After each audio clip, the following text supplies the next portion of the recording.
दोस्तों, आज आपको हम इस वीडियो में पनडुब्बी के इतिहास के बारे में बताएंगे।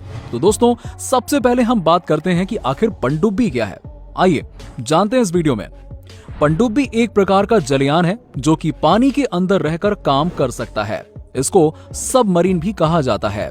ये पानी के नीचे और ऊपर दोनों तरफ चल सकती है।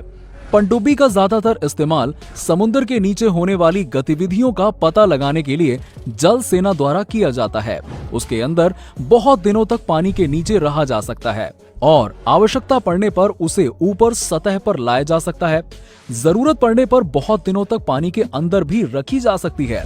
पनडुब्बी के अंदर सभी पारदर्शी लगे होते हैं, जिससे उसके अंदर बैठे हुए समुद्र के नीचे सब कुछ दिखाई देता है और बहुत ही आधुनिक तरीके के उपकरण लगे होते हैं, जिससे समुद्र के ऊपर के दृश्य भी देखे जा सकते हैं।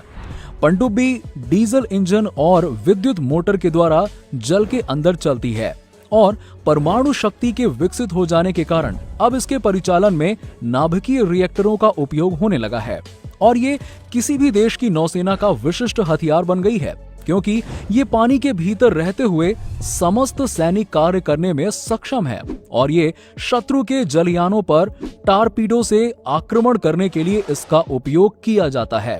कुछ पनडुब्बियों पर 12 इंच की तोप और एक हवाई जहाज रखने की भी व्यवस्था होती है।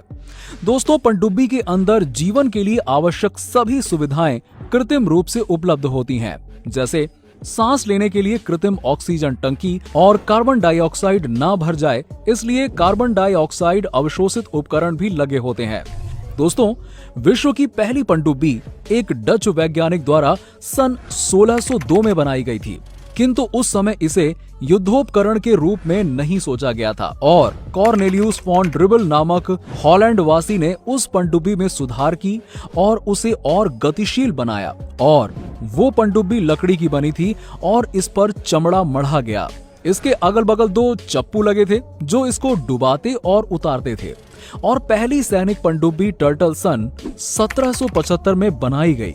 इसका प्रशिक्षण सफलता से हो गया और ये पानी के अंदर सभी सैनिक कार्य करने में सक्षम थी।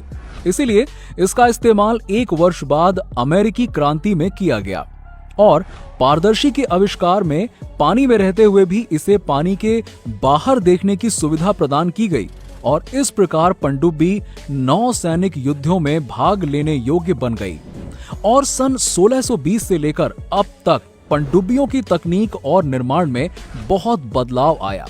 शुरुआत में डीजल इंजन से चलने वाली पनडुब्बियों का इस्तेमाल किया जाता था, लेकिन समय के साथ साथ इसके अंदर बदलाव किए गए और सन 1950 में परमाणु शक्ति से चलने वाली पनडुब्बियों ने डीजल से चलने वाली पनडुब्बियों का स्थान ले लिया।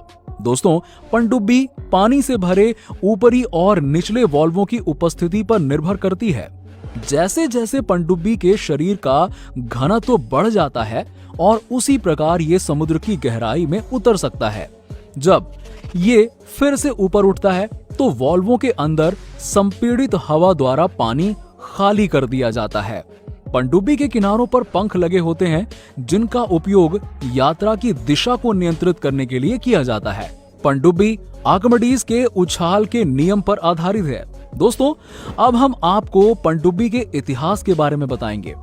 दोस्तों, पनडुब्बी के विचार का प्रस्ताव करने वाले पहले ब्रिटिश वैज्ञानिक विलियम बायर्न थे। उन्होंने 1578 में एक पुस्तक में उन्होंने एक नाव के डिजाइन का प्रस्ताव रखा जो पानी के भीतर गोता लगा सके और चल सके। 40 साल बाद यूनाइटेड किंगडम में रहने वाले एक डच भौतिक विज्ञानी कॉर्नेलियस ड्रेबल ने विलियम बर्न द्वारा लिखित पुस्तक को देखा, इसलिए उन्होंने विलियम बर्न के सिद्धांत को वास्तविकता में बदलने का विचार किया। इसके बाद इंग्लैंड के राजा जेम्स प्रथम के समर्थन से ड्रेबल ने जल्दी से एक छोटी नाव बनाई जो पानी में डूब और तैर सकती थी। नाव का शरीर एक लकड़ी का फ्रेम होता है जो तेल से सना हुआ गुहाइड की परत से ढका हुआ होता है। नाव में सवारी और यात्री बैठ सकते हैं। गोताखोरी और नाव के तैरने की समस्या को हल करने के लिए नाव पर कई भेड़ की खाल की थैलियां होती हैं। जब नाव गोता लगाने जा रही होती है तो थैलियों में पानी भर दिया जाता है। जब नाव तैरने वाली होती है तो थैली को निचोड़ दिया जाता है। 1620 में ड्रेबल ने उन लोगों को अपना आविष्कार दिखाने के लिए एक प्रदर्शनी आयोजित की। 1620 से 1624 की अवधि के दौरान ड्रेबल ने टेम्स पर आविष्कार की गई नाव पर कई नौकायन परीक्षण किए, जिससे पानी के नीचे नेविगेशन की संभावना की पुष्टि हुई। दोस्तों, वर्तमान में आमतौर पर यह माना जाता है कि पहली पनडुब्बी के आविष्कारक नीदरलैंड के कॉर्नेलियस वैन ड्रेबल थे। 1770 में अमेरिकी स्वतंत्रता संग्राम में अमेरिकी डेविल बुशनेल द्वारा आविष्कार की गई पनडुब्बी टर्टल ने पहली बार एक नौसैनिक युद्ध में दुश्मन के जहाज पर हमला किया। 1880 में अमेरिकी आविष्कारक फुल्टन ने फ्रांसीसी नौसेना के लिए पहली पाल सुसज्जित पनडुब्बी नॉटिलस का निर्माण किया। दोस्तों, 19वीं सदी के अंत में विभिन्न देशों के पनडुब्बी आविष्कारकों ने यंत्रवत संचालित पनडुब्बियों को विकसित करना शुरू किया। इसमें सबसे अधिक प्रतिनिधि संयुक्त राज्य अमेरिका में एक मध्य विद्यालय के शिक्षक जॉन हॉलैंड थे। जॉन हॉलैंड ने 1875 में पहली यांत्रिक रूप से संचालित पनडुब्बी को सफलतापूर्वक विकसित किया, जिसका नाम हॉरलैंड 1 रखा गया। ये पनडुब्बी स्टीम प्रोपल्शन का उपयोग करती थी। सतह पर नेविगेट करते समय गैसोलीन इंजन द्वारा संचालित ये पनडुब्बी पानी के भीतर नेविगेट करते समय एक इलेक्ट्रिक मोटर का उपयोग करती है। इसके मोटर को पावर देने के लिए एक बैटरी का उपयोग किया जाता है। तो पनडुब्बी के सतह पर उठने पर गैसोलीन इंजन बैटरी को चार्ज कर सकता है।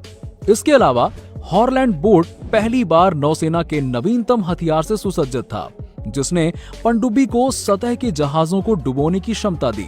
हॉरलैंड बोट की उपस्थिति ने आधुनिक पनडुब्बियों के जन्म को चिन्हित किया। इस कारण से जॉन हॉलैंड को बाद की पीढ़ियों द्वारा आधुनिक पनडुब्बियों का जनक कहा जाता था। दोस्तों, परमाणुवीय ऊर्जा के विकास ने पनडुब्बी के परिचालन में क्रांति कर दी। नॉटिलस पहली पनडुब्बी है जिसमें शक्ति प्राप्त करने के लिए नाभिकीय रिएक्टर का उपयोग किया गया, और नाभिकीय पनडुब्बी में ना तो वायु की आवश्यकता पड़ती है और ना ही ईंधन गैसों के निकास की समस्या रहती है। दोस्तों, नाभिकीय पनडुब्बी के अंदर पुरानी पनडुब्बी के मुकाबले अधिक खाली स्थान होता है, क्योंकि इसके अंदर केवल नाभिकीय रिएक्टर ही होते हैं। और परमाणु ऊर्जा से संचालित पनडुब्बी के जितने फायदे हैं उतने नुकसान भी हैं, क्योंकि रिएक्टर बहुत ही ज्यादा खतरनाक किरण छोड़ते हैं कि इसके कारण मनुष्य का दुर्घटनाग्रस्त होना लगभग असंभव होता है। और आज समुद्री जल से ऑक्सीजन ग्रहण करने वाले पनडुब्बियों का भी निर्माण कर लिया गया है। इन दो महत्वपूर्ण आविष्कारों से पनडुब्बी निर्माण क्षेत्र में क्रांति सी आ गई है, क्योंकि आधुनिक पनडुब्बियां कई सप्ताह या महीनों तक पानी के भीतर रहने में सक्षम हो गई हैं। और आज पनडुब्बियों का इस्तेमाल पर्यटकों द्वारा भी किया जाता है। वो समुद्री जीव को देखने के लिए पनडुब्बियों का इस्तेमाल करते हैं, और हर विकसित देश के नौसेना के बेड़े के अंदर पनडुब्बियों को शामिल किया जा रहा है, क्योंकि देश के बीच होने वाले टकराव से समुद्री सीमा की सुरक्षा के लिए पनडुब्बियों का इस्तेमाल जरूरी हो गया है। दोस्तों, अब हम आपको दुनिया की सबसे खतरनाक पनडुब्बी के बारे में बताएंगे। दुनिया की सबसे घातक हथियार रखने वाले देश रूस ने अपने जखीरे में एक और खतरनाक शस्त्र जोड़ लिया है। रूस ने दुनिया की सबसे घातक पनडुब्बी का निर्माण किया है। ये पनडुब्बी सबसे ज्यादा दूरी तक वार करने वाली पहली ऐसी पनडुब्बी है। इस सबमरीन का नाम क्नायज वोल्दमिर है। इसे प्रिंस वोल्दमिर भी कहा गया है।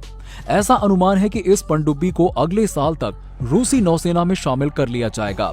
फिलहाल अमेरिका के पास सबसे ज्यादा हथियारों से लैस पनडुब्बी है, जिसकी रेंज 4846 मील है, यानी कि लगभग 7800 किलोमीटर तक। दोस्तों, इस पनडुब्बी में 20 टॉर्पिडो यानी कि पानी में मारी जाने वाली मिसाइल लगाई गई हैं, जो इस श्रेणी की दूसरी पनडुब्बी से ज्यादा हैं। इससे 96 से लेकर 200 परमाणु मिसाइलें दागी जा सकती हैं, जिसमें कुल 100 से 150 किलोटन विस्फोटक होता है। ये हिरोशिमा में फेंके गए बॉम्ब से 10 गुना ज्यादा शक्तिशाली होगा। ये सबमरीन पानी में 400 मीटर की गहराई तक गोता लगा सकती है, जिसके चलते ये रडार के रेंज में भी नहीं आ पाएगी। दोस्तों, इस विशालकाय पनडुब्बी का निर्माण 2012 में शुरू हुआ था। दोस्तों, वर्ष 1988 में भारत ने पहली परमाणु पनडुब्बी रूस से किराए पर ली थी। इस पनडुब्बी को वर्ष 1991 में वापस कर दिया गया। वर्तमान समय में भारत के पास 9 सिंधु घोष क्लास या किलो क्लास डीजल इलेक्ट्रिक पनडुब्बियां हैं। इन पनडुब्बियों का निर्माण रूस के रोसवुरुसहेनी एवं भारतीय रक्षा मंत्रालय के बीच हुए समझौते के अंतर्गत किया गया है।